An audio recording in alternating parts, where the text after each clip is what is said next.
Magandang araw po, welcome po sa aking bagong YouTube channel na Nov9 TV on the Spot. Real talk, real fast. Okay, wala na po tayong intro-intro. Nandito po tayo ngayon sa isang exclusive subdivision dito sa Tagaytay.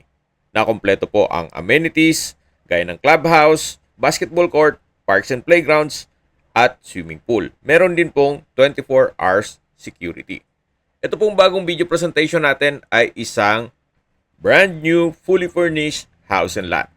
May lot area po ito na 248 square meters at may floor area na 183 square meters. Meron po itong 3 bedrooms, 3 toilet and bath, family room, lanay, service area at naka-landscape na po itong palibot itong property. Yan po yung pasad, napakaganda po, modern design. Ito po ay owner's built kaya hindi po tinipid. Meron lang pagbabago sa mga plano ni owner, kaya binebenta niya po ito. So, ito po yung main door at dito na po tayo sa living area o salas. Kumpleto na po ang furnishings, then yung corner window po ay may blinds, premium tiles ang ginamit sa flooring, naka-ceiling cove design, then dito naman po yung open below na may corner glass window. Mula po sa living area, dito naman po yung dining area. Meron na rin pong dining set at matatanaw nyo naman po yung lanay na kung saan meron pong security grill at sliding glass door. Ito naman po yung formal kitchen. May kitchen countertop, built-in oven and gas range at range hood.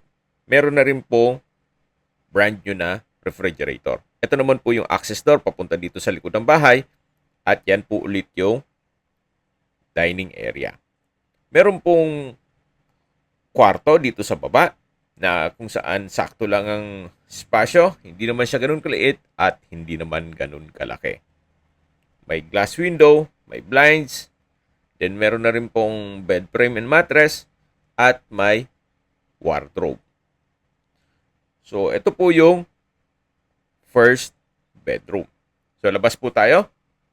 Katabi lang po nito ang common toilet and bath. May bathroom countertop, water closet with bidet, shower enclosure, at naka-tile bathroom wall. Ito naman po yung stairs o hagdan at meron pong understair storage na may sariling glass window. Samahan niyo po ako, akyat po tayo dito sa hagdan. Meron po itong staircase window with blinds at nandito na po tayo sa family area. At dito naman po yung open below, then yung glass window. Ito naman po yung hallway na papunta naman sa kwarto. Ito po yung second bedroom, ceiling cove design, may center lamp, then may wardrobe, pull-out bed set, at naka-tile flooring na rin po ito. Okay, lipat po tayo dito sa master's bedroom. May bed frame and mattress, then may dalawang glass window with blinds, may ceiling cove design, center lamp, tile flooring, at dito naman po yung walk-in closet. From floor to ceiling po yan, hanggang dito sa kabila. At dito naman po yung toilet and bath, may bathroom countertop, water closet with bidet, shower enclosure, at naka-tile bathroom wall. Meron din pong bathroom window at overhead shower. So, ito po yung toilet and bath dito sa master's bedroom at yung walk-in closet. Yan po, tunghayan nyo po ulit itong master's bedroom at lalabas na po tayo. So, dito naman po yung common toilet and bath.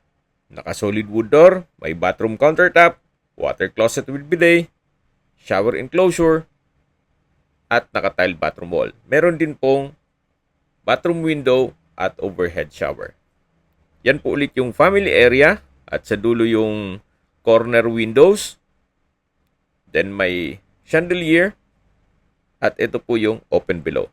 Tatanaw po dito yung living area o salas. Okay, sa presyo na po tayo. So mula po sa 16 million pesos, nag-markdown price na po si owner sa 13.5 million pesos. Kung ang interested buyer po ay nasa Amerika, mas mapapabilis po ang inyong transaksyon gawa ng nandyan din po si owner. Fair deal na rin po ito gawa ng sa mahal po ng presyo ng lupa dito sa Tagaytay at pati po pagpagawa ng bahay o construction cost, labor at materials, malamang kukulangin po ang inyong 13.5 million. At fully furnished pa po ito. So dito po sa likod ng bahay ay napakalaki pa po ng espasyo. Pwede po kayong magpalagay ng lap pool at extension ng bahay kung malaking pamilya po kayo. Or kung sakali man po na gagawin nyo itong retirement home, meron na pong lifter ngayon na ang worth ay nasa 500 to 600,000 pesos para hindi kayo mahirapang pumanik sa second floor. Or kung gusto nyo naman, mag-extend na lang kayo ng bahay dito sa likod at lagyan nyo ng malaking kwarto. So, depende po sa inyo kung anong magiging setup nyo dito. Gawa ng there's a lot of rooms for improvement. Kung komento mo naman ay maliit ang bahay, well, sakto lang naman po sa presyo nito. Kung malaking bahay naman at maraming kwarto, malaki din po ang presyo. Kung may mga katanungan po kayo, tawag lang po kayo sa aking numero. Ang full video po ay mapapanood nyo sa aking main YouTube channel na Nov9 TV Official, the Nov9 TV channel at Nov9 TV Listings. Salamat po sa walang sawang panonood sa aking video at ingat po kayo lagi.